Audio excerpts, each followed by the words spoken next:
최순실의 이복 오빠 최재석 씨 그 이야기부터 먼저 깊게 한번 다뤄보게요. 실제로 최태민은 80년대부터 재산 은닉을 했는데 박정희랑 똑같은 스킬이에요. 뭔가 보고 배운 게 있어요. 그 당시에부터. 그렇죠. 공통적으로 이런 게 있거든요. 안민석 의원은 지금도 그 주장하거든요. 무슨 이야기냐면은 방산비리 관련해서 록히드 마틴으로부터 리베이트를 받으면 그게 한국에 들어올 이유가 없지 않냐. 미국에서 바로 독일이나 스위스로 쏴주는 방식으로 갔을 그렇죠. 가능성이 없다는 거예요. 한국에서 결의를 하는 게 아닌데. 그러니까 바탕이 이렇게 된 거예요. 최태민이 만들어 놓은 재산. 흐름상은 이렇게 봐요. 최태민은 정말로 박근혜를 사랑했을 가능성이 있어 보여요. 어떤 흐름에서 보면. 그래서 돈 돌려주자고 하는 그 시점에 지금 타사르옥이 있는 거고요. 그거랑 별개로 그것을 박근혜에게 주기 싫은 최순실이 일단 그 일가들이 그렇게 상태를 만들어 놓고 있다가 그냥 그 돈만 우리가 가지면 되는 게 아니라 박근혜라는 사람을 아빠처럼 한 번 더 이용해 먹자라고 다시 그 관계가 지속됐을 가능성이 일단 있고요.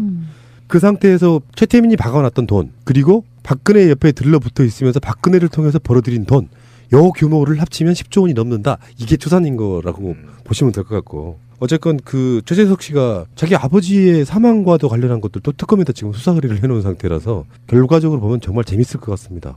최재석 이 사람의 이야기는 그러니까 최태민의 사망이 한 2달 가까이 외부에 알려지지 않았고 그리고 암매장, 가매장 상태였었다. 그리고 그 전까지 매우 건강하셨는데 그 나중에 알게 된 사망의 시점 하고 생각을 해보면 아니 그때 굉장히 건강하셨는데 왜 갑자기 돌아가셨단 말인가. 그것도 너무나 이상하고 그리고 그 최순실 자매와 그 어머니인 임선희 씨가 그 집안 내에서 그러니까 상속을 포기하게끔 자기 같은 그런 어머니가 다른 그런 형제들에게 굉장히 그 협박을 하면서 상속을 포기하게끔 각서를 들이밀고 이제 그런 식을 했다는 거죠. 그래서 자기는 그때는 겁박에 의해 가지고 상속을 포기하는 거에 사인을 해줄 수밖에 없었다. 그리고 그 당시에 다른 반계 그러니까 이런 가족들이 이렇게 모여가지고 그 어떤 시위 같은 거를 했었대요. 그 죽음에도 의문이 있고 이걸 알리지 않은 거 등에 대해서 시위를 했었다고 하고 그 전부터 호적 정리 작업을 또 그렇게 했었다고 해요. 그러니까 자기가 낳지 않은 아이 자식들에 대해서 임선희 씨 주도로 그 호적에서 속아내는 작업. 특히 남자 형제들 같은 경우에는 이제 그런 것을 쭉 했다고 하더라고요. 그러니까 그 집안 내에서 굉장히 지금 막 그 재산의 규모가 굉장히 크잖아요. 그러니까 그것을 그 임선희 씨와 그 자매들 중심으로 정지 작업을 쭉 해왔고 그리고 지금 중요한 그 돈을 박근혜에게 이거는 이제 우리 돈이 아니라 박근혜 돈이니까 돌려줘야 한다. 이제 이 얘기가 나왔을 적에 하여튼 의문사의 의혹이 있다라는 거죠. 네. 그리고 뭐 대선 나가려고 최순실 일가가 박근혜 선거 치르려고 1조 모았다는 이야기도 있어요. 그게 이제 90년대 프로젝트였었다는 거잖아요. 근데 그거는 아무래도 1조까지는 모으기가 힘들다. 그래서 3천억인가 얼마를 모았었대요. 근데 1조까지 모으기는 힘드니까 그거는 포기하고 이제 박근혜에게 이제 돌려주자 이렇게 얘기가 나왔는데 때가 이제 의문사가 되는 이제 그런 시점이다 이렇게 보는 거죠. 최태민이 박근혜를 진짜 사랑했다라는 그 의심이 갑니다. 왜 그러냐면 최태민이 5명의 부인이 있었고 6번째 이제 사랑한 사람이지 않습니까? 사랑했다면. 그런데 저는 적어도 최태민의 패밀리들이 향후에 먹고 살 경제적 밑바탕을 박근혜를 통해서 실현한 단계고 더 이들의 패밀리를 완고하게 국가 권력을 쟁취하고 영구적인 경제적 바탕을 만들어주기 위해서 영예를 대통령으로 만들고 그 과정에서 각종 재단을 만들어서 후손들이 대대로 먹고 살게 만들기 위한 고도의 최태민의 프레임에 넘어갔다. 그리고 박근혜가 어쨌든 최재석 씨의 증언에 의하면 비밀 안가에 지하의 채권과 금괴, 현금, 금은부화가 가득했다라고 얘기를 했지 않습니까? 이 돈이 지금 최재석 씨가 이 돈이 바로 자기 아버지를 죽게 만드는 근본적인 돈이라고 알리바이를 형성하고 있습니다. 굉장히 주장할 만합니다. 이건 자기 부친이기 때문에. 그렇죠. 예. 아버님이 왜 어떻게 돌아가셨고 돌아가셨는데 즉시 그 이하의 자녀 부인이 5명에서 난 자식들한테 연락도 하지 않고 아까 지민님 얘기한 호적정리하는 건 뭔가 있다라고 하는 건데 최재석 씨가 증언하기를 말하는 대로 이 돈을 내가 죽게 생겼으니 박근혜를 대통령으로 만들 계획이 숲으로 돌아가니 일단 이 돈을 돌려주겠다라고 하니까 최재석 씨 말은 최순실과 최순득이 죽였을 가능성도 있다라고 의혹을 제기해서 수사를 해달라고 요청한 겁니다. 그러니까 그러면 저는 적어도 이거 플러스 박근혜가 갖고 있던 비밀 계좌도 최태민이 알았을 가능성이 매우 높다. 해외 비밀 계좌도 굉장히 높다라는 측면에서 봤을 때 이들이 2달 동안 또는 아버님의 병간호를 하거나 또는 병원에 입원했을 때 최순득이 있었다는 거 아닙니까? 그리고 그 전에 젊었을 때는 최순득을 굉장히 신뢰했다라는 거예요, 최태민이. 그러니까 이런 정황적 근거를 봤을 때 이 비밀 재산들이 최순득과 최순실이 알았을 가능성이 매우 높다라는 겁니다. 그리고 그거를 정리하는 동안이 2달이 필요했던 거고 그중에 법적이나 이런 기타 등등의 경찰과의 문제, 사망신고의 문제, 호적정리의 문제들을 최고의 법률 또는 집사 역할을 했던 법률 집사 역할을 했던 김기춘이 뒤를 봐준 게 아니냐는 의혹을 지금 던지고 있는 겁니다. 이게 그러니까 대형 스캔들이 터진 거고 이 자금의 규모가 얼마가 될지는 이제 모르는 겁니다. 엄청난 겁니다. 이게 지금. 그래서 이 돈이 바로 지금의 이 사항을 만든 종잣돈이 된 거다라는 거죠. 그렇죠. 나는 그게 이해가 안 가는 게 그렇게 재산이 많은 것으로 추정이 되잖아요. 그래도 무슨 돈이 그렇게 필요해서 재벌들한테 삥 뜯고 그런 짓거리를 할까요? 그게 이해가 안 돼. 한없는 탐욕인가? 탐욕이죠. 제가 이름이 기억이 안 나는데 그분 교장 선생님. 최영국. 최영국 교장. 그분에 의하면 증언에 의하면 경험에 의하면 그런 거라는 거예요. 돈에 미치면요. 돈을 막 요구한대요. 만족이 없는 겁니다. 돈 자체가 원래 특성이. 그치. 우리는 지금 생각하면 한 100억만 벌면 뭐 그만 벌고 뭐 편하게 여행도 다니고 있겠다. 그런데 그게 아니라는 거야, 돈이. 일단 100억은 킵이고 킵이고 더 200억을 만들기 위해서 더 나선다는 거지. 그리고 이런 부분도 있어요. 사실 그 돈이 많은 사람들이 현금을 많이 갖고 있는 건 아니거든요. 대부분 우리나라 같은 경우에 부동산에 투자를 많이 하죠. 그다음에 유가증권이나 이런데 CD 이런 데다가 많이 투자를 하는데 그러다가 보면 정작 좀 급하게 급전을 써야 되는데 저 말 20억 주면은 사는데 현금이 없어. 그렇다고 부동산을 팔 수는 없어. 그럴 때 꼭 필요하지 않을까요? 그러니까 사실 공짜의식 같은 거잖아요. 우리 정도 자리에 있으면은 다 공짜로 해줘. 일종의 협찬 인생 같은 거야. 그래서 그렇죠. 말이 필요해. 100억짜리 말도 삼성이 사주겠지. 뭐 이런 개념으로. 그렇죠. 예. 인간들이 정말 무엇대 처먹하다 진짜. 빌딩이 그렇게 많다면서. 그거는 못 움직이는 돈이니까 거기서는 네. 월세만 나오잖아요. 월세도 장난 아닐 텐데. 장난 아니어도 내 평생의 꿈이 뭔지 아세요? 빌딩 주인이에요. 네, 뭐 그런 사람은 많이 있는데 이 사람은 그냥 빌딩 주인으로서도 굉장히 악덕 빌딩 주인이었다고 해요. 정말 개미들의 지옥이었대나 세입자들을 그렇게 빨대 꽂고 털어 먹었다라고 하더라고요. 뭐 강남 일대의 그 빌딩에서 거기에 입주했던 많은 세입자들이 털려서 나왔다. 뭐 이런 식의 얘기도 있고요.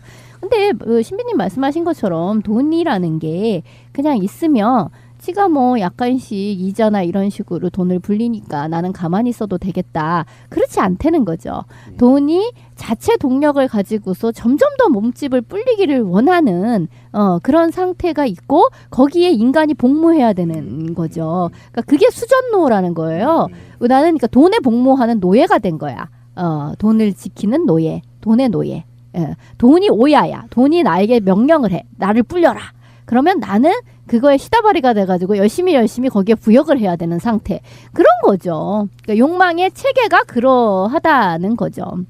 근데 그러면 이제 이 얘기를 한번 해봐야 돼요. 최순실 일가가 지금 사실상 분열된 상태로 보이거든요. 어떤 조작이나 커넥션은 없다고 봐요. 장시호가 까발린 태블릿 PC가 결정적으로 작용할 가능성, 박근혜가 했던 것이 다 거짓말임이 드러나버린. 그렇죠. 결정적인 이메일 같은 것이 다 들어있다는 정권 거잖아요. 초기에만 뭐 잠깐 그 받았다도 아니고 이거는 2015년도에 썼던 것까지 지금 까발려진 상태니까 그 이야기를 좀 해보고 싶어요. 최순실과 장시호 드디어 이제 집안 개싸움의 서막인가 이렇게 바라볼 수도 있잖아요. 근데 뭐 워낙에 우리에게 알려져 있는 그런 게임 이론에서 그런 게 있잖아요. 죄수의 딜레마 뭐 이런 게 있잖아요. 서로 분리시켜가지고 그쪽에서 불기 전에 네가 먼저 불면 너는 죄를 적게 주겠다. 이런 식으로 하면 결국은 어찌 됐든 나부터 살겠다고 다 불게 돼 있다는 거죠.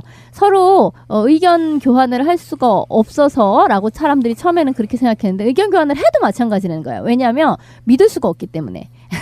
어쨌든 그게 죄수의 딜레마인데 장시호 같은 경우에는 지금 같은 취소 안에서도 최순실과 마주치지 않으려고, 그러니까 최순실이 변호인 접견을 하는 그 시간대를 피해가지고 변호인을 만나야 되는데 그 시간이 거의 얼마밖에 나지를 않는데요. 그런 상태이고요. 그리고 자기가 이제 아들을 만날 수가 없는 상태라는 것 때문에 변호인을 만나면 아들을 못 본다는 것 때문에 그렇게 운대네요. 그리고 지금 너무 웃긴 게 최순실은 최순실대로 자기가 변호인의 조력을 제대로 받지 못한다 이런 불만을 그러니까 결국 이게 내 변호사냐 아니면 박근혜 변호사냐 이런 식으로 불만을 내비친다는 이야기도 있고, 장시호 같은 경우에는 알아서 이게 막 자기가 전혀 최순실을 위해서 입을 다물 이유가 없는 상태로 그렇게 많이 지금 줄줄 불고 있다라고 하거든요. 저는 이게 설계의 한 측면이다. 모든 죄를 장시호든 정유라든 관계자들이 최종 컨트롤 타워가 박근혜라고 화살표를 주는 게 좋습니다. 왜 그러냐면 태블릿 PC를 제출하는 건 최순실과 장시호의 형량을 감형한 의도가 굉장히 높습니다. 키워드를 보면 어떤 거냐면 장시호가 PC를 제출하고 나서 최순실이 극심한 혼란에 빠져 있다, 막 이런 키워드가 나오거든요. 그러니까 뭐 이건 저는 뭐 스크린 효과라고 보고, 실제로는 모든 지시가 박근혜로부터 내려왔다라는 걸 보임으로 인해서 오히려 주체세, 이 국정농단의 주체가 최순실이 아니고 박근혜가 몸통이고, 박근혜가 몸통을 통해서 아래에 십상시 뭐 문고리 3인방 등등이 쭉 이행한 단계다. 그래서 수괴가 박근혜라고 미루는 게 좋습니다. 그래야 형량이 떨어지고요. 박근혜는 죄를 많이 받을수록 좋아요. 얘네들 입장에서는. 왜 그러냐면 사면 받을 거니까. 대통령은요, 다음 대통령이 1년에 사면해 줍니다. 에이, 그런 세상 안 만들자고 왜 지금 하고 있는데 그러냐면 확정지면 어떡해요. 화합이니 어쩌니 해서 과거에 군사독재 그 악랄한 살인자들도 다 사면해 줬거든요. 그러니까 그런 측면을 그러니까 그 사람들이 그렇게 노리고 생각한다. 고도의 설계를 놓고 최소한 오래 살지 않도록 국민적 감정에 부합되는 한 2, 3년 정도만 또는 5년 이내로 살 수 있게끔 형량을 조절해 가는 설계의 일부분이다. 저는 그렇게 보는 겁니다. 내가 장시호가 무슨 뭐 막 검찰한테 속아가지고 한 게 아니라 변호사들의 종합적인 설계에 의해서 이때 제출하자 해서 형량 얼마 받고 형량을 계산하고 있다 지금.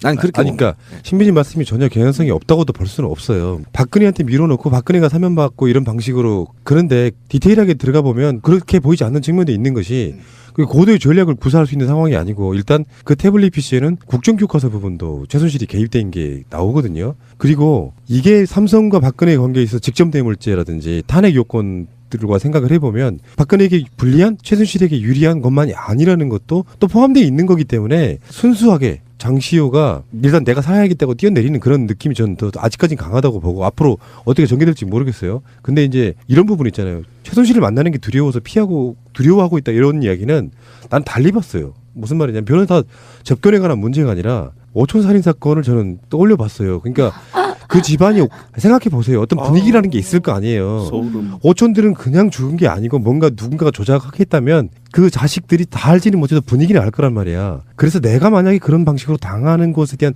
그런 두려움이 아닐까 생각해 볼 수 있다는 거죠. 미안해서가 아니라 그렇지. 실제로 죽음의 위협을 느껴서. 감옥에 가면 거기서도 어떤 식의 독살이 있을 수도 있잖아요. 뭐 영화에서도 많이 나오죠. 그러니까 그런 방식으로 가서 장시호가 아차 우리 집안은 오촌 살인 사건이 이런 생각을 하게 된다 그러면 진짜 공포에 떨 수밖에 없죠. 그러니까 칫솔 같은 거 깎아가지고 막 목을 찌르고 막 이러는 거 나오잖아. 영화 너무 많이 봤어. 아니 그 장시호가 우리 집안 5천 살인 사건 그러면 장시호도 공주인가요? 장시호는 최순실 집안인데 5천 살인 사건하고 이종으로 다 얽혀 있잖아요. 이종으로. 얽혀 이종 있죠. 관계잖아. 그리고 집안이라고 하는 게요. 아버지 형제들이 잘 뭉치는 집안이 있고요. 엄마 형제들이 잘 뭉치는 집안이 있는데 이 집안은 상당히 모계사회적이잖아요. 느낌이. 그쪽 집안 내 이종으로 뭉쳐져 있는 그쪽 그 최씨 일간에 거기는 최씨들이 대장이니까 그 상태에서는 최순실 의존력이 굉장히 강했을 것 같아요. 제가 봤을 때는. 명종님 이야기는 박근혜 집안인데 이렇게 오촌살인 사건이 난 건. 근데 실행자가 어쨌든 이쪽이랑 같이 얽혀 있는 거라고 생각이 되니까요. 최씨 집안과 박근혜 일가의 박근혜를 중심으로 한 뭐 이렇게는 그게 이제 같은 집안이라고 봐야 되는 거죠. 최씨 집안 안에 박근혜가 들어 있는 거고. 걔네들 성씨 바꾸고 싶을 거야. 옛날에 잘 나갈 때는 다 최씨로 모계로 해갖고 엄마장 따르기. 왜 그랬을지도 몰라요. 그럼 네. 임씨가 돼야 되는데 임선희 씨. 아니 그러니까 최순실부터 최태민 딸들은 다 자기들이 자기 자녀들은 최씨로 만드는 그 정도의 왕국을 만들고 싶어하는 느낌이 아니었을까 싶어. 아, 근데 혹자는 진짜 정유라와 장시호까지도 생모가 박근혜일 것이다라는 이야기를 아주 진지하게 또 계속 하셔요. 네. 진지해요. 네. 사실은. 그래서 이렇게 의혹 제기하는 사람이 있잖아요. 장시호는 뭐 최태민과 누구, 정유라는 또 누구와 누구. 전적으로 믿지는 않은데요. 이게 한국 사람들이 갖고 있는 특성이 그런 집안 자체를 이런 게이트를 보면서도 자기들 상식이 안 맞으면 다 음모론이라고 생각하는 부분이 있어요. 나 그게 좀 안타깝더라고. 여기는 모든 열린 가능성은 다 놓고 봐야 된다고 봐요. 근데 이 게이트는 사실 장시호 중심으로 돌아가지도 않았고요. 정유라 중심으로 돌아갔거든. 정유라가 진짜 친자가 아닐까 그 의심을 계속 해봐요. 근데 뭐 어쨌든 왜 지난번에도 우리가 얘기를 했었지만 그 최태민 사망과 정유라 출생 사이에 한 2년 정도는 이제 출생 신고를 조작하는 나이를 조작하는 방법으로 뛰어넘을 수 있고 그리고 생식 능력 같은 경우에도 차원병원이나 이런 데가 다 이제 불임 클리닉이잖아요. 그러니까 아이를 갖기 어려운 상황에 사람들도 아이를 가질 수 있게 하는 시험관 시술이라든지 이런 등등을 90년대부터 쭉 해왔던 데가 또 차병원 계열이고 그런 등등이 있었을 것이다라는 이야기가 쭉 있죠. 최태민도요. 예. 우리가 알고 있는 그 여기 이게 공식적으로 나와 있는 나이보다 한 4살인가가 더 나이가 적대요. 그래서 그런 등등을 생각해 보면 가능했을 것이다. 이렇게도 얘기를 해요. 지금 돌아가고 있는 게 정유라를 중심으로 돌아가고 있는 건 맞는 것 같고요. 정유라의 부계는 역시 그분이실 걸로 확신이 들고 그런데 장시호의 부계는 그분이 아니시라는 설이 굉장히 높아요. 또 다른 분이 있었다. 그래서 사이드로 돈다 장시호가 라는 얘기가 굉장히 설득력이 있거든요. 모계는 한 사람이고 네, 모계는 하나인데 예. 부계가 메인이냐 아니면 사이드냐 그 차이에 그 집안에 있다고 또 하더라고요. 격까지 집안은 아닌 것 같고요. 그래요. 네. 네. 전혀 다른 피 그런 이야기가 많이 돌고 있습니다. 아니 뭐 어느 집안이나 뭐 우리가 일반 서민들 가게가 좀 그게 없지. 그 이상한 쪽으로 가면요 궤적보 진짜 많지 않아요? 그럴 것 같아 내가 봤을 때는. 그러니까 아니 이 집안은 부인도 되게 많고 그렇잖아요. 그렇지. 최태민은 부인도 되게 많고 이름도 여러 번 갈고 나이도 많이 속이고 막 이런 식이니까 솔직히 정유라 나이가 정확히 몇인지 우리가 알 길이 없는 거죠. 이름도 많이 바꾸고 나이 정도 한 2년 정도 올려치거나 내려치는 거 다 가능할 수 있다. 자 이야기 나온 김에 그러면은 최근에 덴마크에서 정유라가 붙잡혀가지고 나온 영상이 있잖아요. 예. 얼굴이 뚱뚱한 정유라 말고 살이 좀 빠진 듯한 정유라를 보면 최순실 닮았던가요? 나는 안 닮았던데 오히려 정유라가 박근혜의 친자가 아닐 거라는 설의 대표적인 거는 너무 최순실과 너무 닮았다? 닮았다였잖아요. 근데 최근에 얼굴을 보면 그런 느낌이 아니에요. 아니 어차피 걔네들은 최순실도 그렇고 박근혜도 그렇고 정유라도 얼굴을 그렇고 많이 고쳤잖아. 그러니까 본바탕이 없어요. 본바탕이 오히려 없고 어렸을 때 사진을 보는 게 더 나은데 어렸을 때 왜 그 말 타던 퉁퉁한 사진 있잖아요. 초등학교 때. 근데 초등학교라고는 하나 굉장히 몸이 크다. 거의 중학생 같다. 그 당시에도 그렇게 얘기가 되었던. 근데 그 좀 퉁퉁하던 그때의 얼굴이 박근혜가 어렸을 때, 그러니까 뭐 최태민을 처음 만났다. 그때 최면수를 뭐 고3 때 뭐 어쨌다 하는 그 어렸을 때 사진도 있거든요. 그때의 박근혜가 지금 얼굴보다 훨씬 좀 퉁퉁해요. 미간이 넓고. 지금 의혹이 된 게 뭐냐면 어릴 때 그러니까 나이가 비슷한 박근혜 20대와 정유라의 10대의 모습이 제가 지금도 사진을 보고 좀 거의 닮았어요.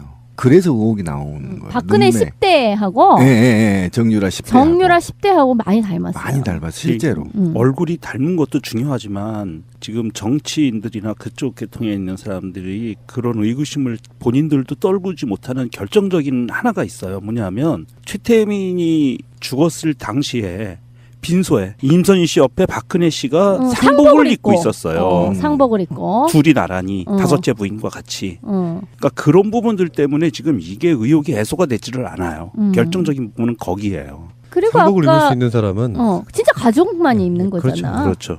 부인까지 성이 달라도 그러면 부인과 자녀들. 그럼 그렇죠. 뭐야? 6번째 부인이라는 거야? 뭐야? 아, 그건 사실 솔직히 말해 뭘 그 의혹제기를 이제서 하고 그래. 맞잖아.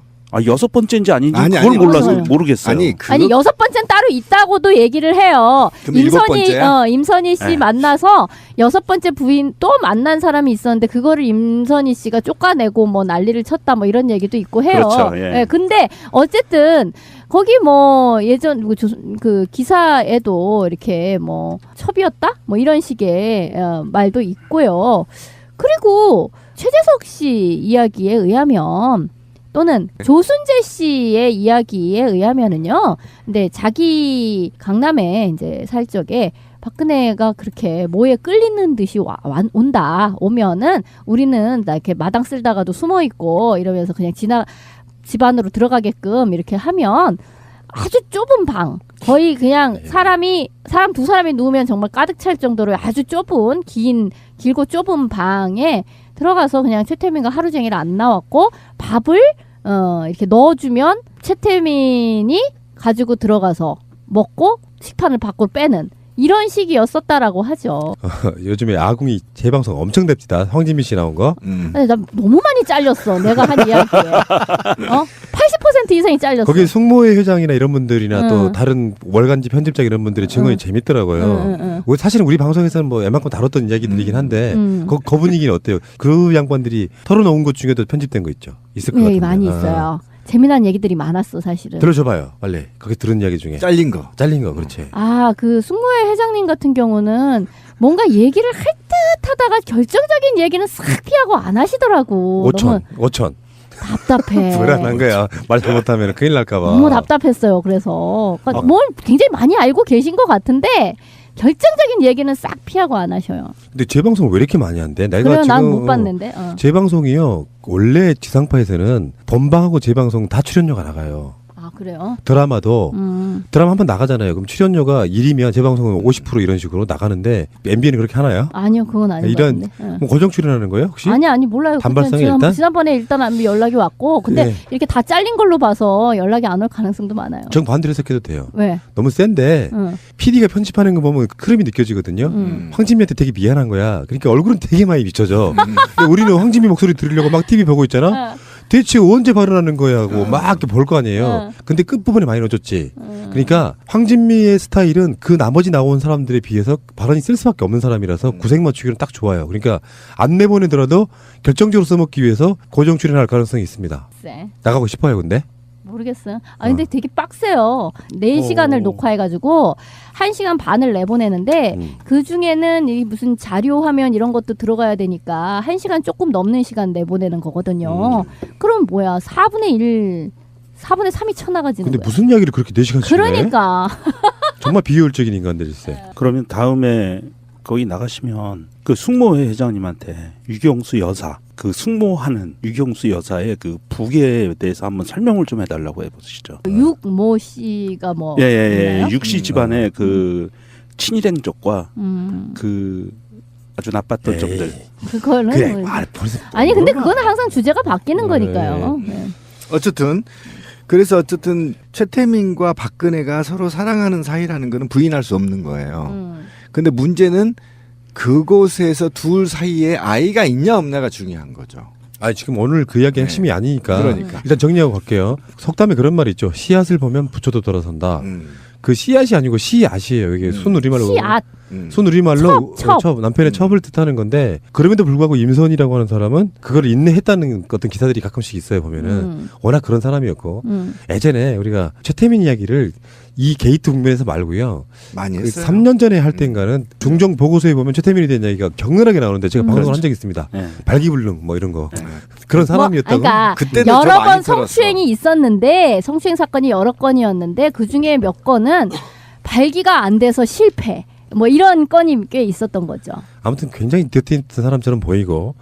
자, 넘어갈게요. 어쨌든 그걸 돈으로 다 이렇게 뭔가 좀 만회하려고 했던 그런 집안들의 어떤 모습 같아요. 잘 배우지도 못했고 뭔가 사회적으로 인정받지 못하지만 돈만 갖고 있다가 권력도 좀 한번 가져보자라고 하는 게 결국은 이 사단이 난 거라고 좀 보이는데